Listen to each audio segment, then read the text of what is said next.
welcome to another episode of But I Didn't Say That Wrestling Podcast. As always, this is Manu Healy, today with Kevin. So you're asking yourself, where's the third wheel in this? Where's Oski? Well, Oski is in Orlando, Florida this week. There's been a lot of development happening in Total Nonstop Action, and him being the number one fan of that promotion, he's out there scoping the scene for any dirts and news and any tidbits.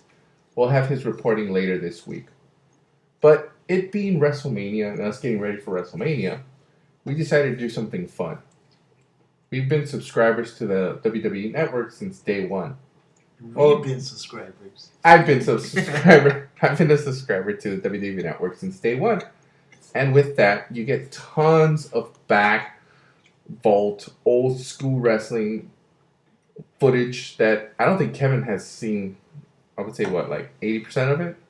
Pretty much. Alright, so with WrestleMania coming up, we decided to do something fun, which was go back in time and rewatch every WrestleMania from WrestleMania 1 to last year's WrestleMania in Dallas, Texas. Well, we started off with WrestleMania 1, which took place on March 31st, 1985 at Madison Square Garden in New York City.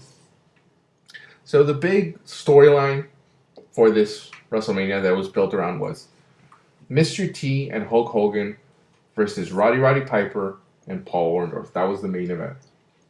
So they were trying to go based on Mr. T's popularity on TV at the number one show, the A-Team.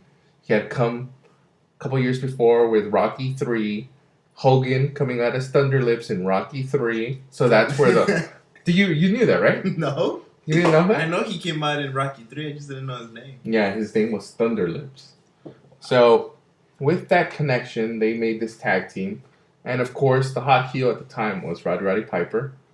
And Paul Orndorff, I guess, was just used because they needed somebody else, because he couldn't have been Bob Orton. But Bob Orton comes out and is part of the match, right? Yeah. So that's just the main event. So the whole concept of WrestleMania, based on what Vince was saying, was that he wanted something where it's a mixture of the wrestling and entertainment. So for us, or for Kevin's sake, some of these celebrities and some of these people you saw, you had no idea who they were, right? Some of them I knew. I knew Liberace. Mm-hmm. I knew Muhammad Ali. But but I'm saying, no. Yeah, right. And then mostly, I didn't. And then some of the wrestlers you were you didn't know who they were, right? So most of the wrestlers and their gimmicks and their characters, I was way off. So, just to set you and give you a visual of what it looks like, there's no grandeur to it. There's no HD camera. There's no theme song. It looks like a live event that was recorded for the first WrestleMania, right? Would you say? Yeah. It looked like a live event, right? Some of the announcers was Gorilla Monsoon, Lord Alfred Hayes. Vincent didn't come on, right? The ring announcer, the one that would always. Howard Finkel. No, not the ring announcer. The reporter. Minji? No, the other dude, the one you said that was famous. Or Lord Alfred Hayes? Oh my God! We'll get to that. Terrible. We'll get to that. The one thing you will see a lot in old wrestling matches. No clean finishes. No clean finishes. That's right. There's a lot of dirty finishes, and I don't know if it's a reason for it or not, but there's no finishing moves, right? No. So I think that was a way of letting people know, okay, this match is over. And I think that's the main reason for all the dirty finishes. So how would they build up the bad guys or the good guys? Promos. It would probably be promos or not in the match. Well, a lot of match would be if the bad guys are the ones that do the dirty finishes, But even the good guys had dirty finishes. But you could say it's a different dirty, pinging the ropes or something like that. But we'll get to it. But this wasn't one of those matches. Wow. This is actually one of the clean matches, right? This was the first clean match in WrestleMania history. The first match was the first clean match. The match went about 5 minutes. And then it ended off with Tito doing, I think, a figure four. He did a figure four on him. I think so. Executioner tapped out. Match throwaway. First match, we're not getting off to a good start. Would you say? No. Right, okay. Second match, even worse. Second match, we have King Kong Bundy with Jimmy Hart as his main event as manager against Special Delivery Jones. So you have Special Delivery Jones throwing this hard promo that he's gonna be Bundy. that Bundy's no match, that this is going to be a delivery he makes. 9 seconds, match is over. King Kong Bundy squashes it. WrestleMania record, 9-second match. Hits him with an avalanche in the corner. Big slam. I mean, a big, like splash. Big splash. One, was he two, supposed to three. be like the next big thing? King Kong Bundy? Or just like... I think, no, it was just, he was a big guy. Like, he was 450 pounds. You really didn't see a lot of big guys back then that could move like that. And was he really bald or did he just shave? Nah, I think it's his shape. Did he shave why did he shave his eyebrows though? It's more menacing, right? Wouldn't you? That shit just scared the shit out of me. Wouldn't it creep you out more if a guy had a shaved head and shaved eyebrows, or just a shaved head? Both. Yeah, you see? So it just... And then this is important because this starts off his year-long run to being like one of the bigger heels. For the WrestleMania 2 match? Which sets up WrestleMania 2 match we'll get to later. But again, another match. If you had never seen wrestling before, first 2 matches are not going to get you impressed. Would you say? No. Right? So the third match was Ricky the Dragon Steamboat. He wasn't the Dragon, he was just Ricky Steamboat. Versus Ricky Steamboat. Hmm? That fool was huge, man. Yeah, that fool was juiced to the gills. against Maniac Matt Bourne. A lot of people will later recognize Matt Bourne as Doink the Clown. But again, this one was another quick match. A little bit more technical because you're dealing with Steamboat and Bourne can wrestle. But it was a dirty was it a dirty finish? It was a dirty finish. Right? So a dirty finish, but Steamboat ended up coming through. Then we had... See, this is one of the matches that I didn't like whatsoever. Lower tier match. I don't even know why they brought it up. I don't even know why it's a WrestleMania match, but I guess I know why. David Sammartino versus Brutus Beefcake. You didn't like that match? No, not at all. That was one of the best matches for me. So you have Brutus Beefcake, which is this is before he becomes the barber, before he becomes the hot face with Hulk Hogan. This is when he came out in his heel version with luscious Johnny Valiant. Those outfits, man. Yeah. He was wearing like this combination of like this purple like tiger print with like a yellow tiger print and his boots. I like his boots. There were some steel colored boots against generic wrestling David Sammartino. Only reason he had a job because his papa was Bruno Sammartino. Maybe really? It was good. What was good about the match? I need you to explain that to me because I could not get into this match whatsoever. Because you can tell this match was set up just to involve Bruno. Sammartino, exactly. Like his son. It's fucked up, man. Okay, explain to me why this match was good. From the first 3 that I saw, I mean, like comparing it to the first 3 matches of WrestleMania, like. No, you could say the Steamboat Bourne match was better. Okay, but the first 2, okay. I'm like really like. It went long. I think it was long. It was one of the longest matches. It's one of the longer matches. Yeah, you're right. I think so. You had Bruno get involved also by attacking the other manager. So right? yeah, so the finish was another dirty finish. It was a double disqualification because both managers got involved, and then. I mean, it was better than what we've seen previously. But you gotta admit. I can give you. But you gotta admit. How do you gonna? I get it. It's your first WrestleMania. It's at the Garden. Who do you need? Sammartino. Sammartino had the crowd. Look, I think he had retired. Yeah, he had retired at that point, and the crowd was eating it up. It was a loud crowd for him.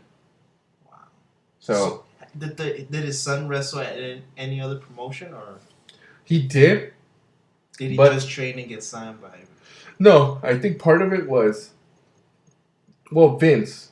They wanted to use, I think it was, they used his son to get Bruno to start fighting again. Because Bruno, even at like mid-80s, he was still a big draw. Like, he was Bruno Sammartino. So I think at a while, after Vince, the son took over, I believe like the Sammartinos, that's when like all that beef started. Excuse me. So they decided that, that's when like the whole feud with the McMahons and Sammartino started. Okay. Because they started... Sammartino started. He showed up in WrestleMania. He showed up at WrestleMania 1, 2, And then he disappeared because it started dealing with, like, Bruno thought that Vince was screwing over his son and, like, all this other crap. Which it was all this other crap, but he did screw his son. But part of it, you could tell his son wasn't meant to be, like, his son wasn't going to be a top wrestler. Of course not, but he did screw his son. Right. Well, you could say that. Okay, we're spending too much time on this match that was not good. But again, like, the good, like, the fun, like, the parts that, like, when they're not wrestling, they do these promos. And, like, the promos was what was getting me.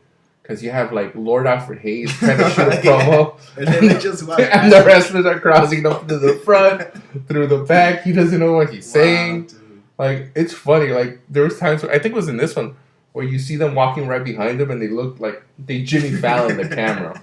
So, it's funny. Those promos is what kept me going for WrestleMania 1. So, we're about halfway through. So the next match was for the WWF. This was when it was still the WWF Intercontinental Championship. The champion was Greg the Hammer Valentine, one of my favorite wrestlers of back then, against JYD Junkyard Dog. What did you think, Kevin? I thought this was a pretty awesome match because you got Junkyard Dog doing his thing. He was pumping up the fans. He was getting basically everybody involved. Okay, so you know how and I didn't know about Greg the Hammer Valentine. So you know how everyone likes making fun of John Cena and his 5 moves of doom, whatever, right? Yeah. Do you notice a similarity between Cena and some of these older wrestlers that were big back then? Yeah, because all they had was like 4 or 5 moves, and then they would just blow up. Yeah. And they would just be doing so have you ever seen a JYD match? It's the same thing always. He's got a couple clotheslines. But it's all headbutts. Like, that's his thing. It's headbutts. Headbutt Senko. You could have sworn he was the first one that got an entrance. Oh, that's right. Like out of the ones we see. You have to go back in time. Even though you thought like his wrestling wasn't up to snuff, Junkyard Dog was like one of the bigger wrestling stars back then because he cross promoted a lot, like diversity. So a lot of African American people back then tune into wrestling to see JYD. So basically, just the big ones got fucking entrances and. Music. Well, no, because what we're seeing is a remastered of some of those WrestleMania. So some of the music that you hear was added afterwards. Oh, so nobody had entrances like. No, I don't think the entrances started. Because what they would have is they would have the promos, and then after the promos would finish, people would just walk into the ring. Yeah. So what happens? Yeah, I think the wrestling entrances started until WrestleMania 3. Okay. But some of the music they added afterwards because it's popular music. Like it's that's how wrestlers were known. Just remastered it. Yeah. So I'm guessing that's what happened because I don't remember anybody having an entrance. I got you. Because I saw the VHS one and nobody had an entrance back then. Oh, and then Greg the Hammer Valentine, like I've never seen him, and then at first just seeing him. As a wrestling fan right now, I just thought he was a rip-off of Ric Flair. No. Because he had the robe, he had the moves and everything. No, that was the thing back then. A lot of people thought... ropes? The ropes was common because Ronnie Garvin used to do them. Okay. Nature Boy Buddy Rogers used to do them. But the thing was, a lot of people thought that Flair used to steal a lot of the moves from Greg the Hammer Valentine's. Like the knees to the floor, the style. Like you can tell. You can tell. Even how Hammer wears the knee pads. Yeah, you can tell. Like you can tell that's where Ric Flair. Maybe not. We won't say stole because he's Ric Flair. Woo! But he borrowed from Greg the Hammer Valentine. Okay. But this match ended. Dirty finish. A dirty finish again. I think it was a counter, right? No. So it ended with Greg the Hammer Valentine having JYD in the corner. JYD does, I think he hits the turnbuckle, and then Greg the Hammer Valentine kind of pins him with his legs on the ropes. So the ref counts 1, 2, 3. And we'll talk about the refereeing later. But the ref counts 1, 2, 3, right? So Greg the Hammer Valentine is retaining the title. He's walking out. Out of nowhere, Tito Santana comes out. So if you didn't know the backstory, Tito Santana and Greg the Hammer Valentine had a long feud going for a while. Okay. So that's where the induction of Santana comes into the match. Okay. So Santana comes into the match. He starts talking. Mania, right? No, for later. Okay. So he comes into the match, and then he starts saying to the ref, "No, he used the ropes. He used the ropes." Oh yeah. That's so then the ref restarts the match, and Hammer's just walking back. That's right. JYD wins by a countout. That's right. So the match ended twice, officially, apparently. But still, no clean finish. Again, and not a clean finish. So the next match we had was for the WWF Tag Team Championships. They were known as the US Express, I believe that was their name. But it was Captain Lou Albano was manager, and it was Mike Rotundo, which most people would recognize as Erwin R. Shyster, or Bo Dallas and Bray Wyatt's daddy, and Barry Windham. They were the tag team champions against one of my favorite tag teams of all time. Freddie Blassie as a manager, with Nikolai Volkov and the Iron Sheik. Enough said. Iran #1, USA, ha! That's it. Dude, those promos, man. You gotta give it to the Sheik. You gotta give it to Sheik, because Sheik can get you heat off those promos.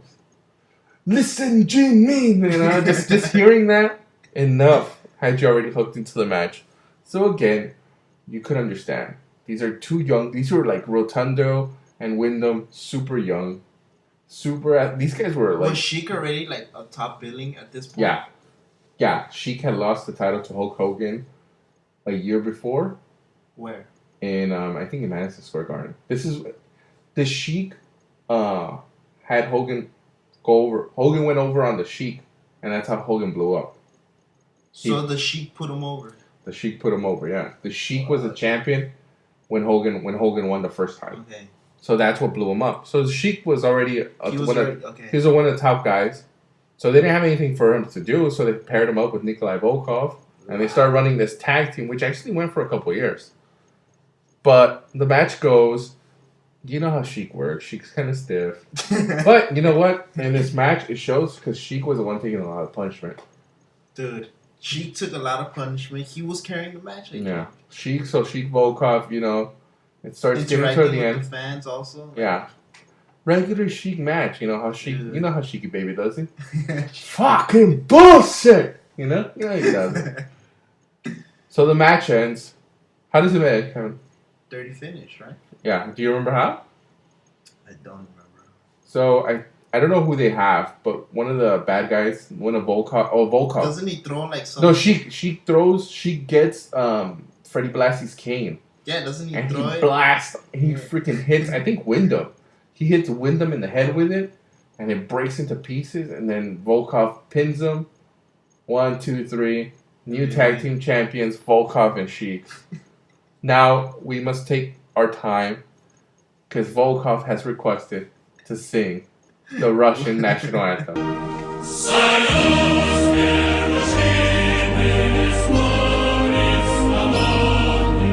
So now we're getting into the heavy hitters of the WrestleMania. So there was, I would say, 3 main matches. There was 3 main matches. The last 3, no? The last 3, that's right. So the first of the last 3 matches was Big John Studd, who I still to this day think is one of the most underrated wrestlers back in the day. He could have been so much bigger if it wasn't for Hulk Hogan, because this guy was huge. He can wrestle, but they didn't give him a lot of chance. But he was playing this heel role with Bobby Heenan, right? Mm-hmm. So they had this challenge that if Andre the Giant, they were trying to tempt Andre the Giant, because this was a time where Andre the Giant wasn't wrestling as much. I think he had retired like around 81, and then he would sporadically come in. But so you could tell. Comeback? Not really, but you can tell like this is when like he's on the down spiral, because like right now it's like he can barely walk, he can barely do like move around. You saw him in the match. Yeah. So Big John Studd was this huge guy, built 6'7", 6'8", 345, monstrous. He had thrown challenge that nobody can body slam him. Did he throw up like a $50,000 challenge? So he had a $15,000 challenge. Whoever can body slam him would get the $15,000. So nobody could, right? And then all of a sudden he starts teasing like, oh, not even Andre the Giant can. So Andre the Giant came out once, and he almost had it, but he didn't get it. So they fought before WrestleMania. They had set up the stuff for it before WrestleMania. So the match was Andre the Giant versus Big John Studd. If Andre the Giant can body slam Studd, he gets $15,000. That's how the match ends. If he can't, then he'd have to retire from wrestling. Period. So it's basically career versus $15,000. Wow. Yeah. So the match wasn't that long, right? Like 5 minutes. You know what's gonna happen. It's Andre. Andre's still at his height of a babyface. He's not in his prime no more, right? No, but he's like Bruno. Like Andre the Giant was a forever babyface, who for one WrestleMania became a bad guy, which we'll get to later. But he was over. You know, match going back and forth, blah blah blah. He gets him, body slam. Dude, as my first Andre the Giant match watching him, even at that age, even at that time, like he was still moving pretty good. Well, it wasn't so much the age for him. Because even at that time he was still still agile. But it was just he was so big for his size, he just couldn't move around. Like when he got hurt. Dude, you were showing me what the fool's doing drop kicks. Yeah, but that was like in the series. What I'm saying is Andre the Giant at that time, like you don't understand. The science wasn't up to like what people were like. So like right now, right? Like you can get an ACL, MCL torn, you can be back within a year. In the 80s, like your career was over. That fucked up his. No, but what I'm saying is just how modern science works. So for a guy that was 7'5", 500 pounds, if he had a back surgery, do you think they knew how to set up a guy for that much weight? So he suffered a lot of back injuries back in the day. So he never properly healed. So that's when you start seeing him. You start seeing him in WrestleMania 1 because you see the progression of him just declining. Like he starts hovering over, starts tilting over. By like WrestleMania 4, like you can't even see him stand straight. And he goes all the way to I think WrestleMania 6. God damn. I think. Because Andre the Giant didn't die till like 1993. So we're in 85 right now. So he went about almost 10 years of like. Imagine the pain. Just watching him though, dude. Just watching him. That's fucking. You're amazed at the skill of a man that big, and what he could do in his prime. Like you would think, like, wow, this guy would be huge. Like so in his prime, he was able to do like drop kicks. Yeah, in his prime, I've seen matches where like he's coming off top rope. So in his prime, he could have delivered like 5-star matches. I don't know about 5-star matches. But like he could have delivered matches where you're like, what the fuck? He used to go like. He shouldn't be doing moves. He used to go like 35 minutes, even longer. So for a guy that big, like it's big. So that was that. Andre the Giant beats Big John Studd. So the co-main event, I guess you can call it, because this is where like the celebrity wing starts kicking in, is the WWF Women's Championship. The champion at the time was a female wrestler named Leilani Kai. I didn't know anything about her. But I did know the manager she was with, who was the Fabulous Moolah. So the backstory is she was trained by the Fabulous Moolah. She took over Moolah's title after Moolah had it for over 40 years. Moolah was the champion of women's wrestling for like 40 years. I was going to ask you that. So at this time, Moolah, she was done? She wasn't. I don't think she was. She wasn't wrestling no more? She wasn't wrestling as much as she used to. I don't think she was retired because I remember. Because I knew a Moolah of her history, but I didn't know when. Like at this moment, I don't know if she was still wrestling or not. She wasn't like it wasn't like she was wrestling every day, but she was still. I got you. But she was the champion for like 40 years almost. A lot. So she broke Sammartino's record. I'm joking with the 40 years, but she was. But she. I was about to say. No, I think she was a champion like mid 50s to like early 80s. But then again, how many matches do you think there were for women back then? We're in the WWF. Yeah, that's what I'm going to say. So she took on. Probably. So she took on who was the big female wrestler for them, Wendy Richter. And in her corner was the pop star, Cyndi Lauper, who a lot of people remember from Girls Just Want to Have Fun, True Colors. You know, this was like a Grammy Award-winning star, a Grammy Award-winning singer. That's pretty crazy. So this was like the first big time celebrity inducing themselves into a match that we saw. So she was a manager, whatever. Was this it? The match? Finish. So, what did you think of the match? Like, okay, compare women's wrestling back then to like a Charlotte versus Charlotte versus Sasha Banks. Not even comparing it to that. Like, just compare it to early 2000 women's wrestling. Well, why would you say it's hot trash? It was just like I think a lot of times was you have to think of the style and the time that we're at. I mean, like, I don't know. It just felt like a gimmick match. Like, it was mainly just for the two managers just to, like, fight. I think so. I think that was part of it. But, again, like, the ending was... What was the ending? Do you remember? I think Moolah got involved or something, and then... No. I remember. So, the ending was, like, Lani Kai came off the top rope and hit Richter with a splash. And as she hit her with a splash, Richter reversed it, and she pinned Kai for the 1, 2, 3. Yeah, she wasn't even on top of her. So she was just like hovering and she flipped her over for the 1, 2, 3. So Wendy Richter is on like this is another thing you see. Like you see Wendy Richter holding the title. So like I'm sorry, you see a lot of managers. So you see Cyndi Lauper holding the title. And you think like who's winning the title? Is it the manager or is it the wrestler? We'll see that in WrestleMania 2 later. But you have that. Then you have that promo that they cut in the back. With the fucking trying to get the spotlight. That's right. That fucking fat manager. Who was it? Oh yeah. Some fat manager. Captain Lou. Yeah, because Captain Lou had come out in some of Cyndi Lauper's music videos, but you could see kind of edging into the screen, and they start pushing those standards. I thought that was funny. But so that was that. Again, up to this point, most people like say this was the WrestleMania card. What would you say about it? As of right now? It was horrible, dude. Okay. I didn't even want to finish watching it. Okay. So most people tuned in for the main event, which is the match that a lot of people remember from WrestleMania 1. Nobody really talks about anything else other than the whole... And it's the whole setup to WrestleMania, to the main event. Because it starts off... They used to do this. They don't do this as much now, but they used to do this a lot, where they would have celebrities be like ring announcers, bells. Remember they have a timekeeper. Referees. Like they have that. WWE doesn't even have like. Well, the timekeeper is the guy that rings the bell.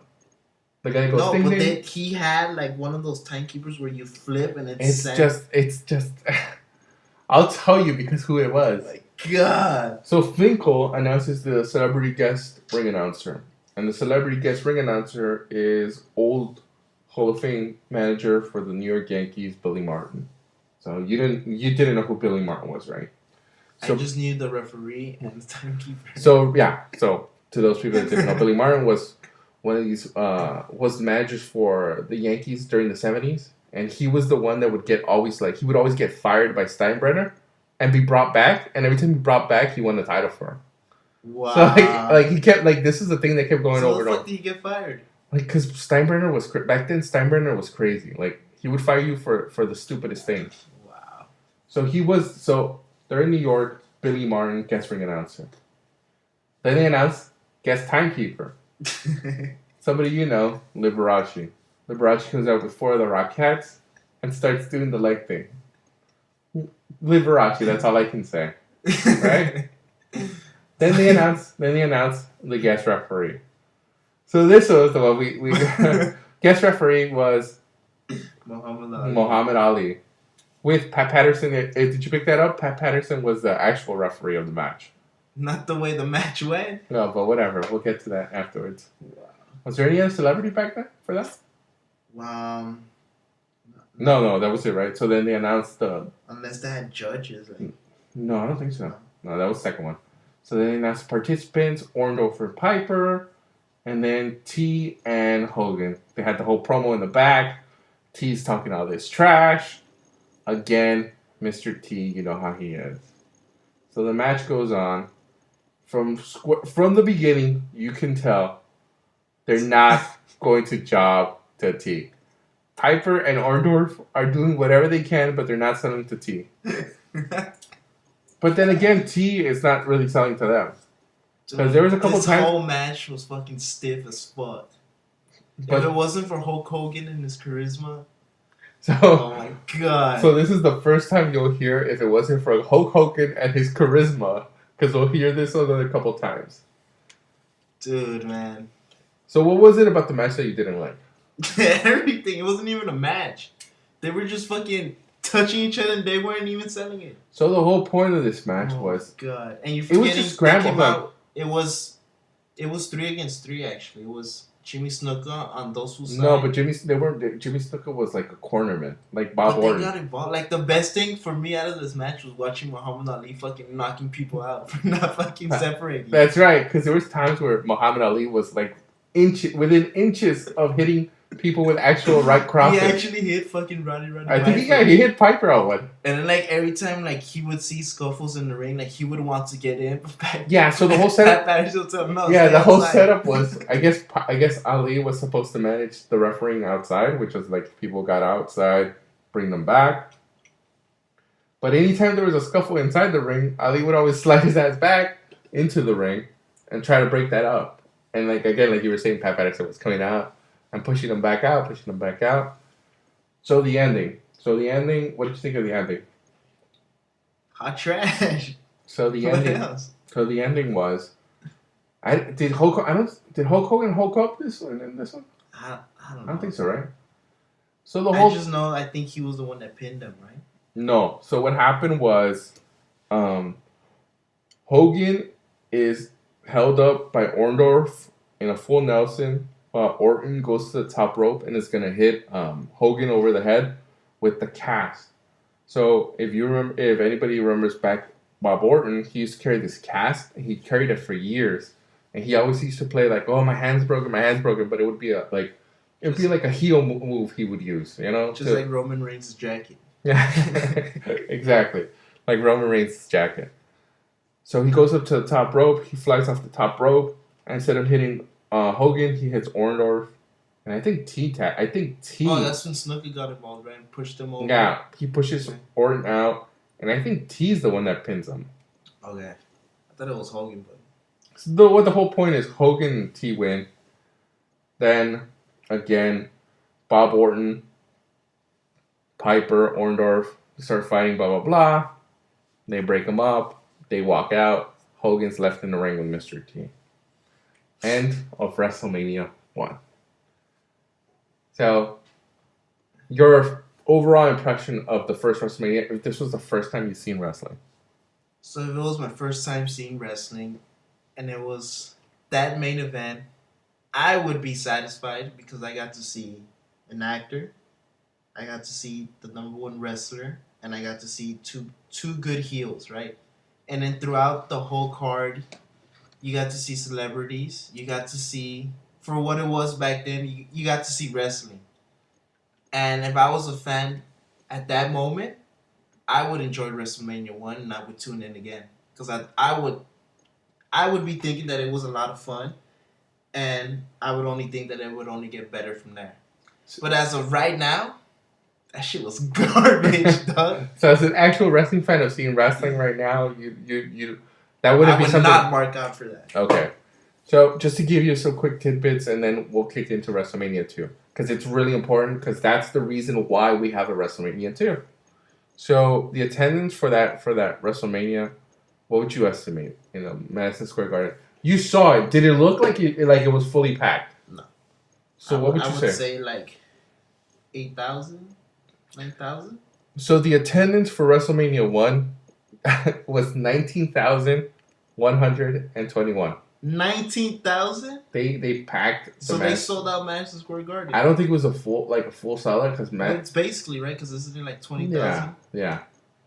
So fuck. Okay, I don't know how much it was for because they had the pay-per-view was in a close it was before pay-per-view there was this thing called closed circuit television, which is where like you can buy stuff and then you'd see it, but you have to go to like a restaurant or like a bar. What do you mean you would have to buy stuff? There was just watch from your TV. No, cable wasn't like very popular. Like cable was in its infancies, so there wasn't no pay-per-views or anything like that. So, what would you think the buy number would be for like a WrestleMania? Knowing what you know now and seeing it. $20? No, I'm saying, how many people do you think bought it? Oh, not that many, I guess. Like couple hundred. So apparently, the event was seen by over 1 million viewers through closed circuit television. Yes, which made it the largest event on closed circuit television in the United States at the time. So in 1985, they sold 1 million buys for WrestleMania 1. How much did it go for? I don't know. It couldn't. I would say maybe $20. I would say back then, if you were dealing with it. So, and then this is the funny part, because there were stories that I guess the feed wasn't like very good. So a lot of places, like, you can go to like say we're from Los Angeles, right? So back then it was like the LA Sports Arena, because it wasn't, or the Forum, right? You go to the Forum, you'd pay, and they'd have a TV there, like a huge screen, and that's where you'd watch it, right? So a lot of people were reporting that there was so much glitching going on with the feed for WrestleMania 1, right? There was so much demand in certain states or in certain cities. They pass it like just on regular TV. That they passed it on regular television, the full set, like complete. They had to pass it on regular television a couple days later. So imagine. That's fucking crazy. So how many people watched that? How many people watched it, right? And comparing you being a wrestling fan or whatever, being the first time you saw it, your first impression was that it was hot trash. As of right now. No, but that's important, because you could, like, you're looking back and seeing, like, this is what was popular back then. So even if you were back then, that's what I'm saying. If I was from that era, at that moment, at that time, watching WrestleMania on TV, I would enjoy it. I would love it, because it was a big ass event. No, but what I'm saying is, like, you're a wrestling fan now, and looking back into it, you said it's hot trash, right? Yeah, it was more entertainment. Exactly. So 1 million people witnessed WrestleMania 1. That's fucking insane. So then you can understand why Vince thought of WrestleMania 2. Let's keep it going, because shit, back then 1 million buys.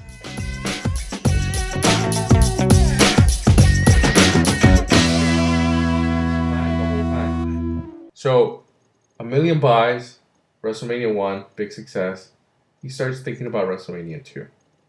So we'll come in WrestleMania 2, 1986. And to give you the specific date, it was April 7th. So on April 7th, 1986, we have WrestleMania 2. So just overall impression of WrestleMania 2, not getting too detailed into the matches, but just what are some of the differences you saw, like, automatically from WrestleMania 1 to WrestleMania 2?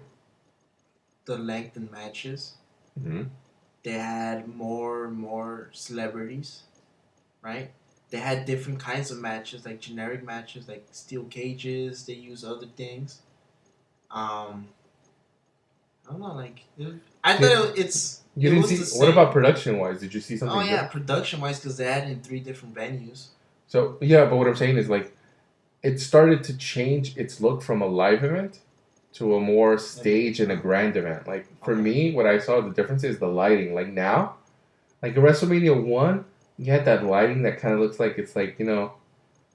But I like that lighting from WrestleMania 1, because it was basically the lighting was just the ring, and then everything was dark. Well, no, because in WrestleMania 2, it was even clearer. Like, did you see the colors of the mats, and everything was a lot clearer? Wow. It looked crisper to me. Just the whole presentation, the graphics, the promos. There's no more promos on the. There was still some bad promos. No, but what I'm saying, the promos are not like on the ramp where like they're walking across. You know, the announcing, the setups, their costumes, the costumes, everything. Yeah, so there's more money put in.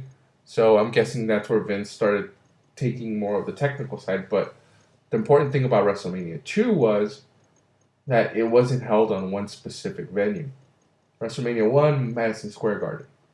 WrestleMania 2 was 3 different locations, 3 different time zones, which was a whole cluster. I would have thought it would have been a cluster. But it was all happening at the same time, right? Live? I don't remember. I think what it was there was programmed where it was they were set up to be an hour here, and then they would kick off the hour next. So it was simultaneously.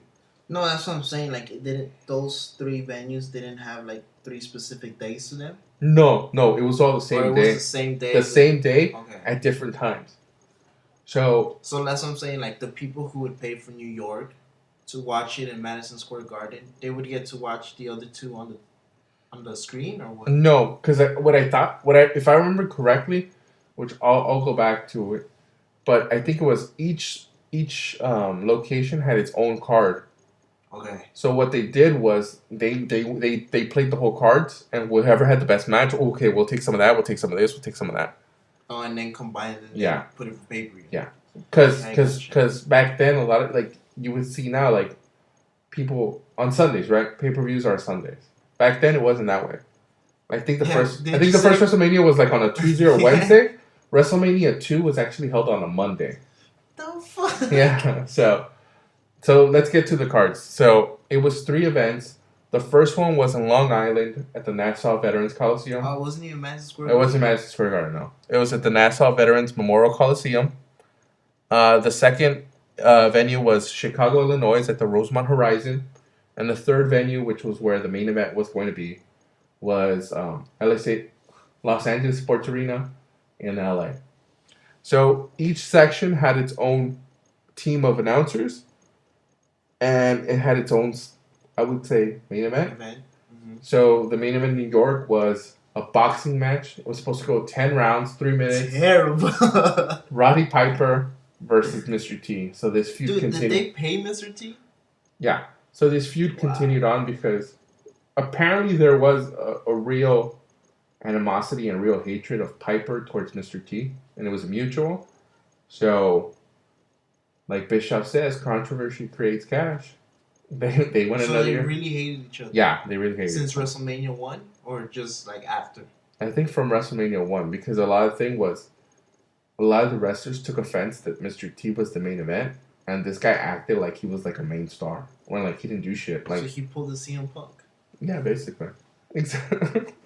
Wow, for you to say that, took some balls, sir. Took some balls. So the New York main event was Piper versus Mr. T in a boxing match. The Chicago main event was a 20-man battle royal. No, it wasn't. It was the tag team. No, it was the main match was the battle royal. Oh, the main attraction. The main attraction was the battle royal. The actual main event was for the WWF tag team titles, which was Greg the Hammer Valentine and Brutus Beefcake versus Ozzy Osbourne and Captain Lou Albano. No, I'm joking, but that's what it looked like when they won. But it was against the British Bulldogs, Davey Boy and Dynamite Kid. And the main event in Los Angeles was a steel cage match between Bobby Heenan versus Bobby Heenan's King Kong Bundy versus the immortal Hulk Hogan. So this is important because it's going to set up for WrestleMania 3. So a lot of people... What do you mean? Okay. I'll tell you right now. So around this time, Heenan was becoming a big time like heel manager. So he had Big John Studd. He also had King Kong Bundy. So at this time, he starts creating this thing called the Heenan family. So based on what happens at the end of this match, the feud with Heenan and Hogan continues on for a whole year. So the feud isn't even between King Kong Bundy and Hogan? It's mostly because of Heenan, yeah. So it's mainly Hogan versus Heenan and his family. Exactly. Exactly. That's pretty cool. So that's what sets up WrestleMania 3, because the whole setup for WrestleMania 3 is Heenan has no one else. Heenan has no one else to fight Hulk Hogan, so he has to bribe and buy Andre to fight Hogan. So that's WrestleMania 3. But we're getting ahead of ourselves. WrestleMania 2 was steel cage match, King Kong Bundy versus Hulk Hogan. Those are the main 3 matches. Do you think there's any other matches we should talk about? Not really. Honestly? I mean, just to make fun of the promos. But okay, no, hold on. There's a couple matches. So let's start off in New York. I mean, one of the matches, Macho Man, because it was his first debut. So I was gonna say the Macho. It wasn't his debut, but it was the first time he was like in the big stage. So he was already the Intercontinental Champion. So he takes on George the Animal Steel. So the backstory on this. Oh my god, dude. So to recap, You had never seen any of WrestleMania 2, right? Nope. I had just the clips. Yeah. Again, I had seen a couple matches, but I hadn't seen it entirely. But the recap for Savage versus Steel was they were playing this whole thing where Savage was like a tweener. I would say kind of like he wanted to be a good guy because of like people's popularity. Like people liked him, but he was a bad guy. Like that was his thing. And he was super jealous of Elizabeth. In reality and in story. So was he with her at this time? Yeah, that was he was his wife already. So at this time was George the Animal Steel is this oaf who's uncontrollable, eats turnbuckles. Stick. This guy eats turnbuckles and is like in love with Miss Elizabeth. So Randy's super jealous, and he challenges the Steel to a match. So that's the whole setup for it. Again, you could only do so much. It's Randy Savage, and he did the most with what he could with George Steele. But I think George Steele had a better match with the turnbuckles. Right? He chopped up 2 turnbuckles. He never sold any. Like, he kept.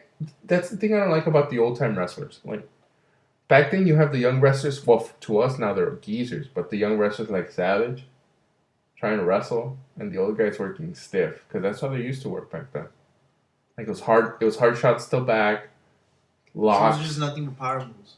No, it was more of like locks, like submission, stuff like that. So match ends. Savage pins him. Dirty finish again. Again, another WrestleMania with dirty finishes. Out of both WrestleManias, there were just 8 clean finishes. Out of 16 matches. Yeah. So, wow, again, dirty finish, Savage wins. So I think that was the only other one other than the Mr. T fight, which Roddy Piper, which was just utter, I would say, I'm sorry, it's trash. Like, you get it. Like, Piper can, like I'm saying, you can do so much with what you have, but if the other person's not willing to play, there's nothing there. You could tell. Those guys... They hate each other. Yeah, they couldn't. Just in the promo that Piper did after the match. Yeah. I was like, hold on, you'll get to it. But you could tell there's no way. They're like, one throws a hit, the other guy doesn't sell it. The other guy throws a hit, he doesn't sell it.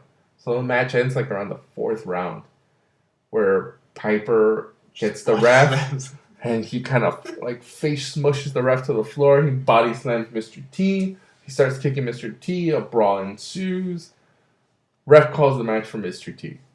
The match is over, pay-per-view. If that was your main event match, I'd be asking for my money. And that was scripted, right? For the most part, yes. So the way it was set up, the way we viewed it was 3 hours. Each place gets its 1 hour. So that was the first hour, which I think, to me, the highlight of the New York segment was Ray Charles singing "God Bless America the Beautiful." Am I right or no? Nah, you're pretty much right. Right? Because come on, let's hold on. Let's look at the celebrity. But sucked. I think he was the biggest celebrity there for the New York portion. Because I'll ask. Oh, you got. Hold on. I'll give you. Hold on. I'll give you names. Right? Do you know who Cab Calloway is? Nope. One of the great singers and musicians of all time in the 1930s. Wow.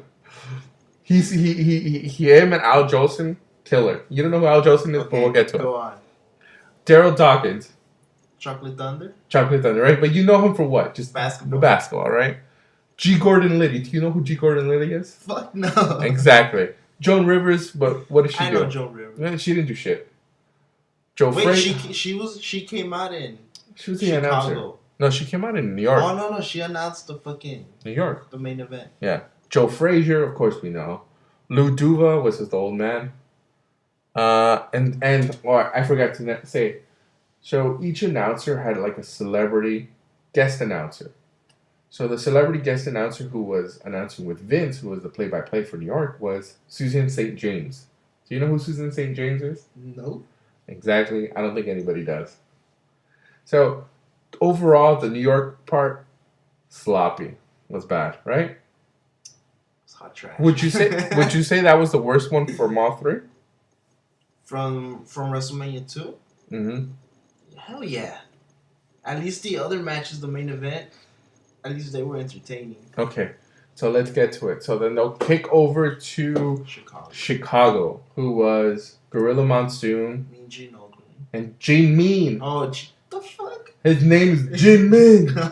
It's Gene Mean. And I don't know the celebrity. So the celebrity for that one was Kathy Lee Crosby. Again, I don't know who she is. I have no clue who you are.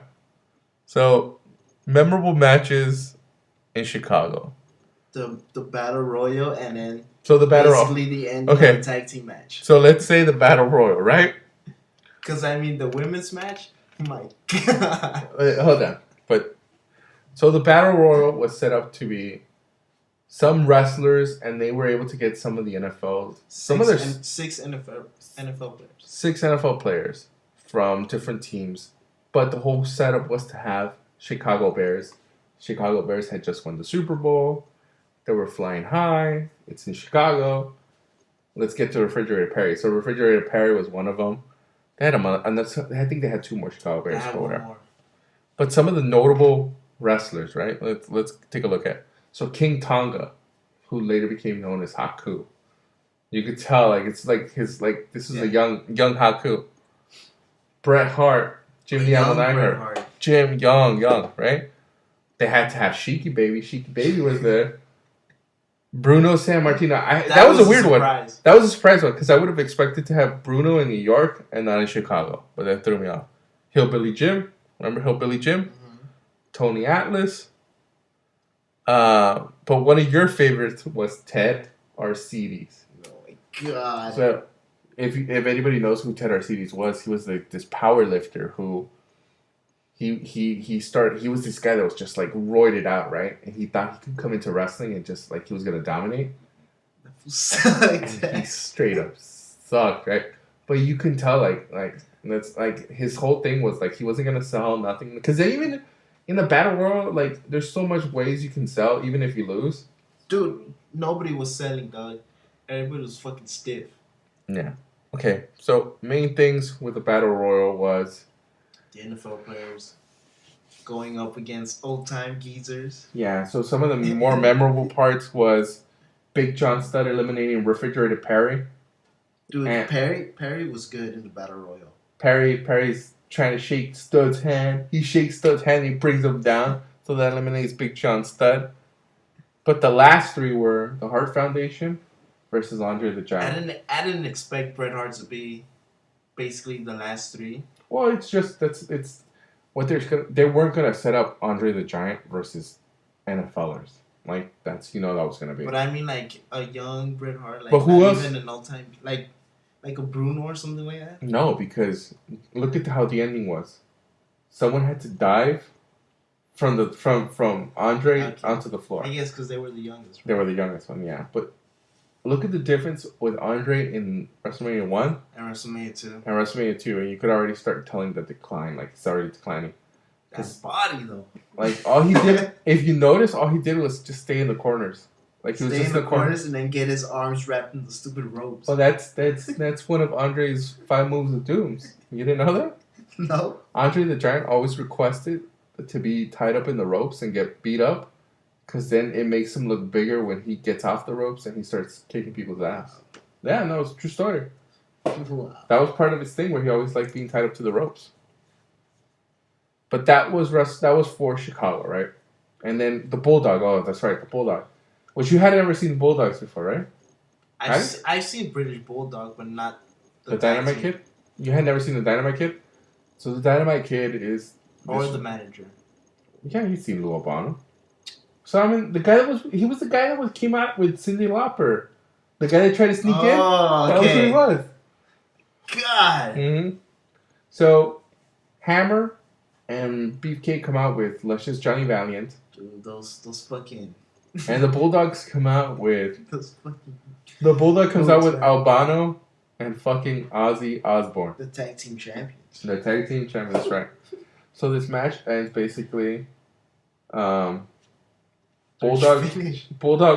throws Hammer to the corner, and Dynamite hits him with a headbutt, knocks him out.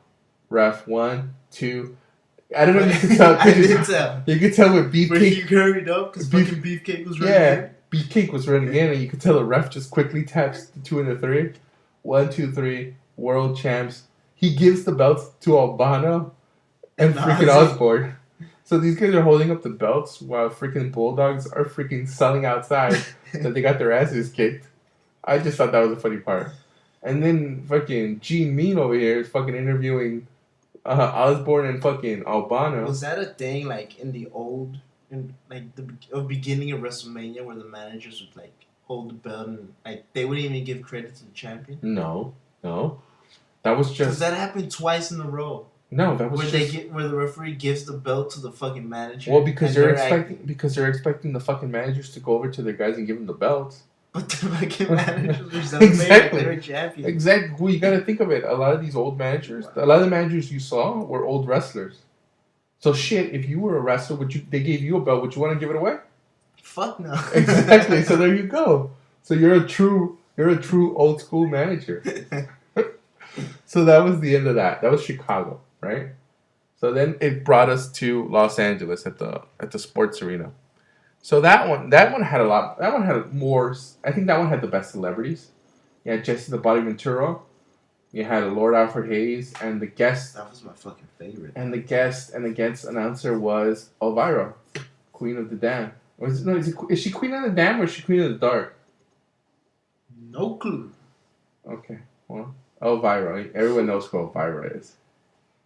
So, that one had a lot better matches, right? Steamboat, Hercules. Just because any match with Steamboat is going to be at least an okay match. Even when you fight fucking Hercules, coked out Hercules. This guy, coked out of his head. You thought Sheik was coked? Hercules was coked out. So this would actually fight coked out? Yeah. You had one of your favorites, Adrian Adonis, with Jimmy Hart versus Uncle Elmer. Uncle Elmer is from Hillbilly. He's from Hillbilly Jim's family. So that match was whatever. The gimmick was cool though. The Adonis? Gimmick was fucking fun. Adonis' gimmick? So adorable Adonis. Adorable Adrian Adonis. So this was one of the first times that they had this gimmick where it was, you know what they're trying to do. They're not trying. It's a flamboyant character who they're trying to make. He wears makeup. He wears dress, but he can still kick your ass. Which Goldust, I'm sorry, in the 90s just took to a different level. Because you had little shots like Johnny B. Good and all these other guys, but Goldust basically took it off in the 90s. But Adrian Adonis was one of the first ones to actually do it. Wow. So then you had what? You had the Funks, right? The fucking Funks. Fucking dog. Terry Funk at a ripe old age of fucking 116 with Dory Funk 118 against the JYD and Tito Santana. I thought it was gonna be a regular match, a normal match, no fucking using any tables or anything like that. But it was going like that until the very end. Was fucking they threw Terry Funk to the fucking table. Man. But again, this is something like you need to go back to Funk U and graduate with honors like I did. But every time you know that Terry Funk is gonna fight, there's gonna be a table involved and a steel table and a steel chair. Always. Even in Japan in the early 80s, he used to do that all the time. And it was a decent match. But did you notice the tables? No. They didn't break. I am the table. Fucking Funks, man. So, then you had that, right? Which was whatever. I thought it was a throwaway match. Even though it's a Funks, right? You would expect, It was entertaining. Yeah, it was, of course. But, Funks go like an hour. They can go up to an hour wrestling. Like, these guys were freaking crazy. But, like, at this point, whatever. Because everything was set up for the main event. Champion Hulk Hogan versus King Kong Bundy. So they set up the story how Bundy, weeks earlier at Saturday Night main events, straight up killed freaking Hogan with splashes and all this other stuff. They show Hogan training. Which, what the fuck is he training for? So they show Gene Mean in Hogan's private gym, which looks like the sports arena's like the locker room. And he's training with Hillbilly Gene. It's Hillbilly Jim in full costume of Hillbilly Jim and some guy wearing a Hulkamania shirt that said it was a doctor. So Hogan's doing like these curls. First of all, what kind of doctor would wear that shirt? So Hogan's doing like these curls on a bar. It looks like at least 200 pounds, wrapped with like on top of a bench, wrapped in like his ribs all wrapped up for Bundy. Then the next one is him doing the chin-ups, right? That shit made no sense. Because he was supposed to be doing a chin-up and his chin wasn't even going above the bar. So the bar was going up to like maybe his eyes. And you can hear Hillbilly and the doctor going, "Nah, this is great, Hogan. You're doing those chin-ups, right?" Typical Hogan stuff. But the one thing... You're not even talking about his gut. Hold on. But the one thing I can always say about Hogan back then, which carried him a lot, was he can shoot a promo. Because Hogan can make anything. Like he could, charisma, though. Hogan can, again, something we've come back to. If it wasn't for Hogan's charisma, like these matches would not like be successful. But you just listen to Hogan talking and you like listen to what he's saying. It's bullshit, but he's getting you, he's getting you hyped to see this match. So the match starts. We have a ring guest announcer. You didn't even talk about how fat he was, though. Yeah, we'll talk about that afterwards. Guest ring announcer, Hall of Fame great, Tommy Lasorda. So we know, being from LA, we know who Tommy Lasorda is, right? Yeah. Guest ring announcer. No, guest timekeeper, Ricky Schroeder. Nobody knows who Ricky Schroeder is, but I do. I'm old. And then guest referee was a TV actor named Robert Conrad. Kevin has no clue who that is. So match starts. And this is I think this is the first time they built that blue steel cage. So this became the steel cage for a couple years before they went back. They always have to carry it.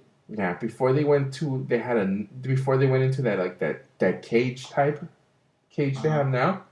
This is the cage, and this was one of the worst cages. Wrestlers hated to fight in these cages because this shit will fuck you up quick. They're just like these thick bars. They look like prison bars. Like blue prison bars, like, and these fools would go full blast. I'll show you some matches from the early '90s with steel cages. You're gonna be like, damn, with those steel cages, you'll be like, damn, I don't know how these guys got a fucking concussion. So they had this whole thing that they had to build this huge steel cage because like a regular cage couldn't hold Bundy and Hogan. Like those they weren't gonna be able to hold them. So they come out, Hogan again. The fuck is he climbing the steel cage in the beginning of the match? Right? Like, you just blew up, Hogan. Like, he was dead for like 10 minutes after that. Climbs the cage, rips his shirt, top of the cage, hands over the belt, match starts. Again. What did you think of the match? It was entertaining. It was typical Hogan, just getting pumped up, getting the fans pumped up, and then getting beat up by King Kong Bundy. Until the very end, where like fucking Hogan just went all nuts, make King Kong. Oh, it's Hogan. No, it's called Hogan hulked out. That's Hogan hulked out, and then that fool made him fucking cut himself. Hold on, we'll get to that. So one of the big spots was every steel cage match, someone's got to bleed. That's just common. Like every Ric Flair match, it's a common thing. Ric Flair is gonna bleed. He's gonna bleed. So the setup was Hogan. Throughout the whole match, Hogan's trying to throw Bundy into the cage, and Bundy's stopping it. So Hogan hulks out. He grabs Bundy. He throws him into the cage. So this is where production comes in. So as Bundy falls to the floor, the camera's set on Bundy.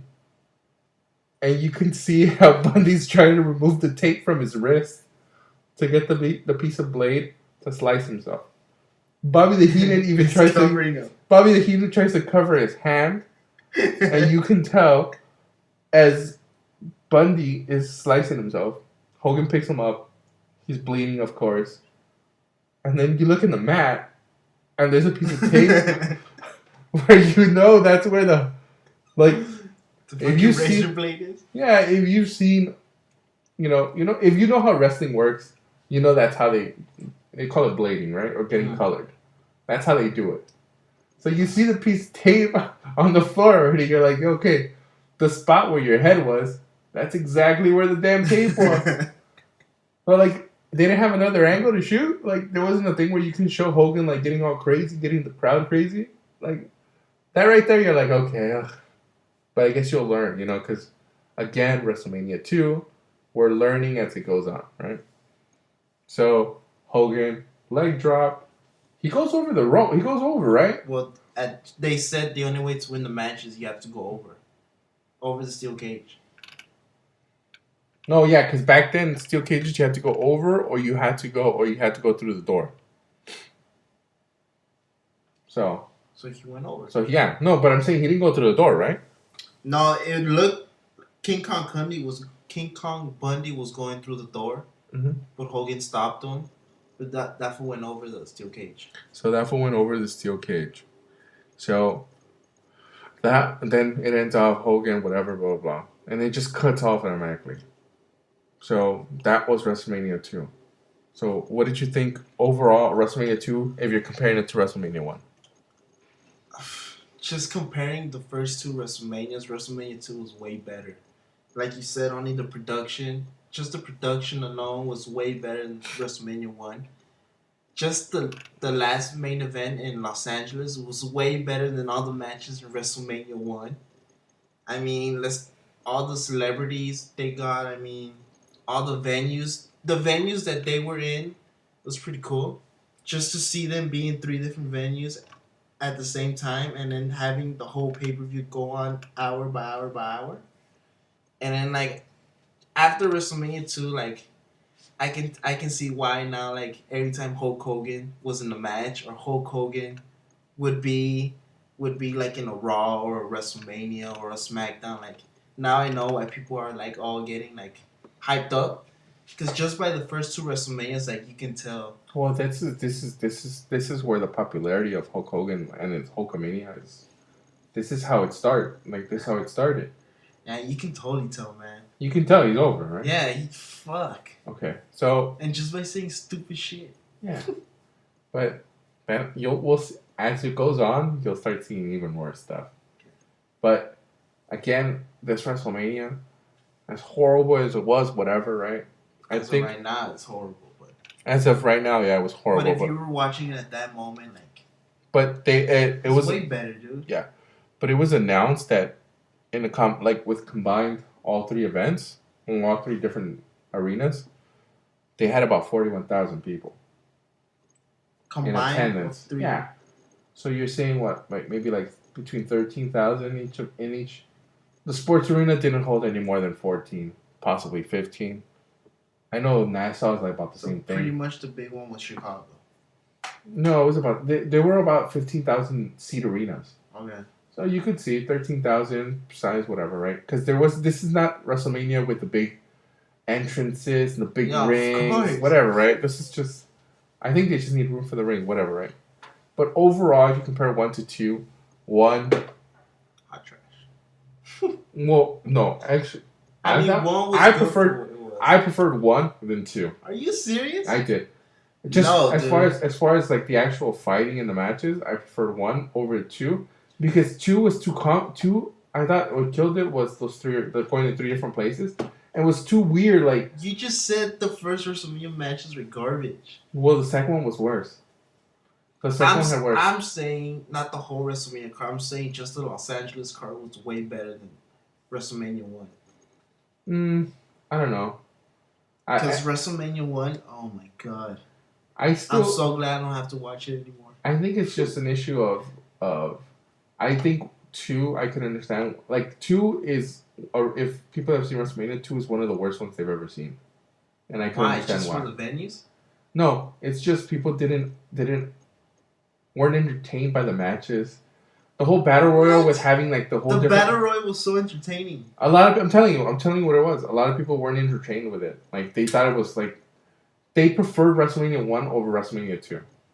So this was the reason why Vince decided to go bigger. So WrestleMania 2 was a dud. Like it didn't do very well. So with WrestleMania, so it didn't make enough. It didn't make more money than WrestleMania 1. No. So WrestleMania 2 sold less than WrestleMania 1. So at this point, he was kind of like, oh shit, is this a good idea or not? So for 3, he was like, I'm going to go balls to the fucking wall. That's when he went to the football stadium. So for 3, he's like, go big or go home. And everyone kept telling him, nah, man, you're going to go fucking bankrupt. And he's like, no, I have this vision, and I'm going to see it through. So, our next episode, which we haven't seen yet, but we will see, will be WrestleMania 3, which is the beginning. It's basically... So you can say WrestleMania 3 is basically the start of WrestleMania? WrestleMania, I would say this one. WrestleMania 3 is the American Revolution. WrestleMania 3 is what put wrestling on the map. So WrestleMania 3, 1987, at the Pontiac Silverdome. Superdome. At the Pontiac Silverdome. With the main event, Hulk Hogan versus Andre the Giant. Next time, we'll talk about that one. For Kevin, this is Manu Healy. I hope you enjoyed this. We're out!